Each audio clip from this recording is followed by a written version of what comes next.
Hey guys, so just Alex is doing a series of videos over the next couple of days, talking about, what changes are going to be needed or what changes WWE needs to make to kind of get back to what they should be.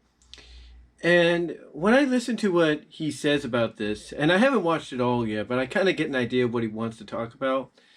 It's it's just one of those kind of scenarios that when you look at what's going on nowadays, it's just more along the lines of, WWE, they got people there that kind of understand that we're in, an era of wrestling, as far as the wrestling fans go, the wrestling community goes, that it's all about the moves. It's all about the matches and all that. Yes, storylines are great and everything, and they help really contribute and make the matches a lot special, more specialer, I should say, than they should be or have any right to be. But most of it is just about, the moves, about what are we going to see this guy do, or what are we going to see this girl do, and stuff like that. And it just, just one of those situations right now to where, WWE, like I said, has people obviously that understand that, but the people on top are more along the lines of those that want to try to keep things in a way that's not totally about the hardcore and it's about the casual. Like, if we could hook the casual with this or that, then maybe they'll keep coming back and they'll become a regular. But with the hardcore fan, again, they obviously have people that understand that. I mean, why do you think when you look at 205 Live, you look at both NXT brands, you look at the partnerships they have over in the UK, like with IWC and, WXW and Progress, if you will. These are promotions that mainly focus on the in-ring matchups, the in-ring competitiveness between the men and the women. And for the hardcore fan, that's all that really matters sometimes. Yes, like I said, story does add a lot more to it, depending on who's involved in that story. But most of the time, it's about, what competitors, what dream matches are you going to give us so we can see what these competitors would do against each other. Now, this also would explain why the rumor going around of WWE possibly, I should say, partnering up with MLW, which is kind of weird since MLW is going on to Vice TV this Thursday.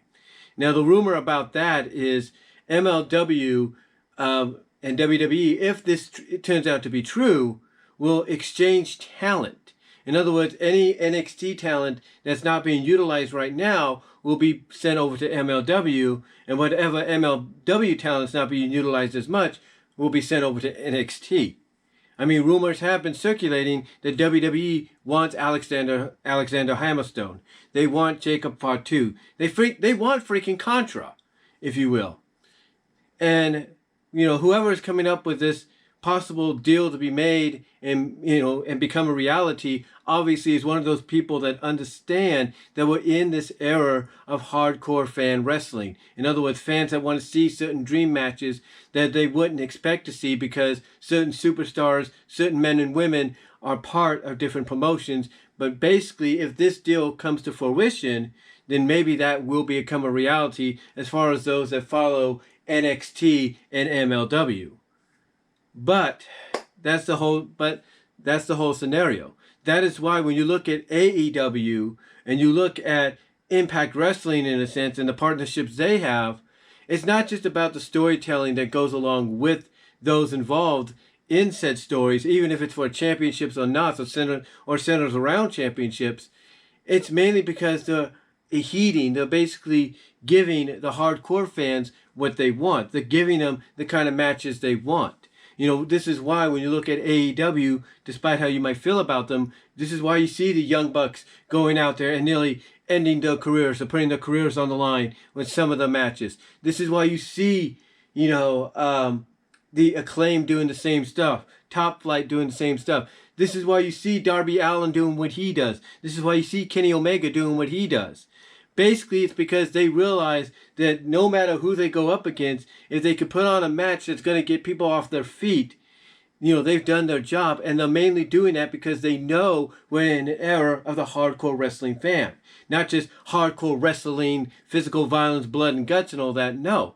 It's basically the fact that we're in an era right now where the fans are mainly about, who they want to see in the ring, what kind of dream matches they can get, and basically how far either man or woman will go against their opponents to get their attention. That's mainly what it's about. Yes, storytelling is an important aspect. Yes, character development and growth is an important aspect. Letting the men and women go out there and be themselves without a script and all that, is a major aspect. Having them go out there and just giving them bullet points, to work off of, but then, just let them be themselves is an important aspect. But mainly what it is that makes wrestling fans so diverse nowadays is you have the hardcore fans, like I said, that want nothing more than the dream matches. This is why when they look at what's going on with Raw, and they criticize it and say, oh, it's crap, you shouldn't watch it, this person should leave, go here, and all that. And the same somewhat with SmackDown. Like, you got good going on with SmackDown, but at times when you have the doll and people say the same thing, oh, well, this talent should go here, this talent should go there. It's mainly because of the fact that we're in that era where the hardcore wrestling fans want what they want. And yes, they probably do have an understanding of the fact that sometimes they can't get what they want, but they believe that if they had the power themselves, they'd make it happen. They would make it happen. And they would find a way creatively, storyline-wise, whatever the case may be, to make it a reality. This is why a lot of people are probably hoping this WWE MLD partnership, WWE MLW partnership, I should say, becomes a reality. So that way they can get certain matchups, like let's say Jacob Fatu against Karrion Kross. They can get, Adam Cole possibly going one-on-one with Alexander Hammerstone, or Mil Metres going one-on-one with Dexter Lumis, whatever the case may be. They want those kind of matches. Or Selena Dos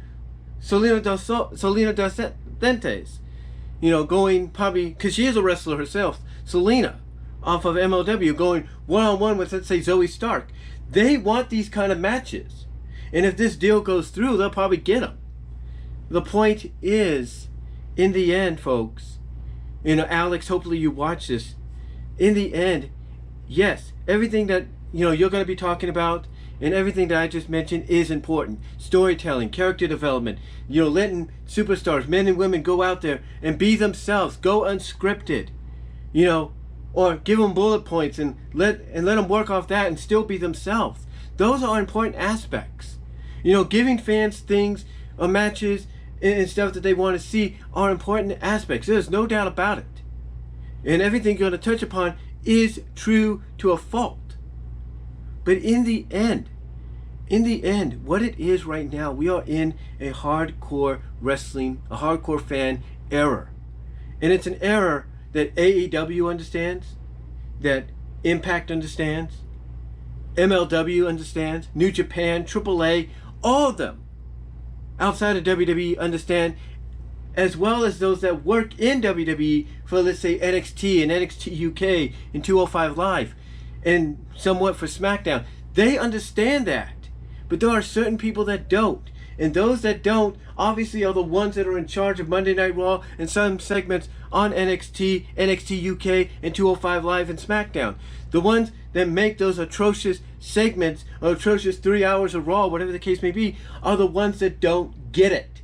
They don't understand that they need to evolve. They need to basically embrace the hardcore wrestling fan and be like, okay, this is what they want, let's give it to them. And until there's a change made behind the scenes for Monday Night Raw, things are going to remain as they are. And who knows, maybe this shuffling, behind the scenes and corporate wise in WWE may be a good thing. We don't know. But the thing is, Alyx, OTRS Central, everybody, when you really think about it, this is a hardcore fan era. And a majority of promotions nowadays understand that, as well as those involved with those promotions understand that. But there are those in the promotion of WWE that don't understand that. And they need to. There are those that do, which is why NXT, both NXT brands, 205 Live, and even parts of SmackDown are as good as they are. But all the other aspects of Raw, of NXT, NXT UK, SmackDown, 205 Live, and mostly all of Raw, the reason it's the way it is because nobody that's involved with those situations understands. And hopefully these changes that are coming will help those people understand that it's time to move on, it's time to evolve, and it's time to focus on what the hardcore fan, not just the casual, but the hardcore fan wants in the WWE. Monday Night WWE wants to get Raw back to the promised land. They want to make NXT what it used to be, both ways, both brands. 205 Live the same way. They want to totally 100% make SmackDown the A show on Fox. Then those that are behind need to catch up, and hopefully these changes will make that happen. But this is the hardcore fan wrestling era, and that's why WWE, sometimes gets bashed. Why people take a Raw cleanse or a full-on WWE post-WrestleMania cleanse, because WWE is not where it should be, and it needs to be. Because right now we're in a hardcore fan era, and hopefully with these changes behind the scenes, WWE will finally acknowledge that and realize it's time to focus on them and not on what they want and not what we want. So let me know what your thoughts are. Comment down below. I'd love to hear from each and every one of you on this, and I will talk to you all later.